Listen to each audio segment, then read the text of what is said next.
Man, he had a tough upbringing. When he was young, he was 16 years old, went over and fought in Korea, came back, he had to lie about his age. And he had trouble with alcohol. He had a hard life, that guy. But he came to Christ at the Billy Graham crusade. Radically changed his life.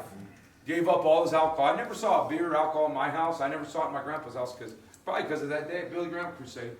He came home and he had a little mini bar and he emptied it all out. He said, I'm going to be a follower of Jesus Christ. He was a great construction worker, great builder.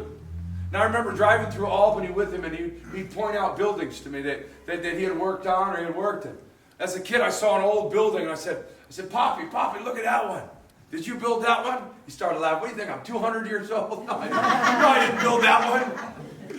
That's older than my grandpa. Come on, Drew. I said, wow, they must have really known how to build it back then. And he started laughing. He goes, no, they didn't. He goes, just that one. I said, but Poppy, that was 200 years old. And then he started laughing and he said, you don't see any other 200-year-old buildings around here, do you? You know, people have this idea that the old ways were the best ways, and the old material, they must have built them all right. And then he said something that sticks with me. He said, it's just that one had a great builder. That's the only one left out of all the ones of that generation. That one's still standing. If they were all built so good, they'd all still be here. But they're not. People are people are people. Some are great builders, some are bad builders. Which one do you want to be in your life?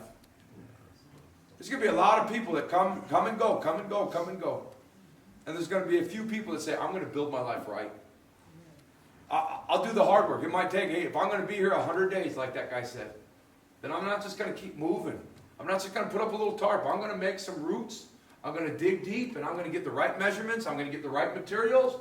The materials being your faith, being your relationships, being your discipline, being your effort, being your attitude. I'm going to build it right. And then when the storms come, you'll be still standing. Let me invite the worship team to come as we prepare our hearts to close. Let me pray.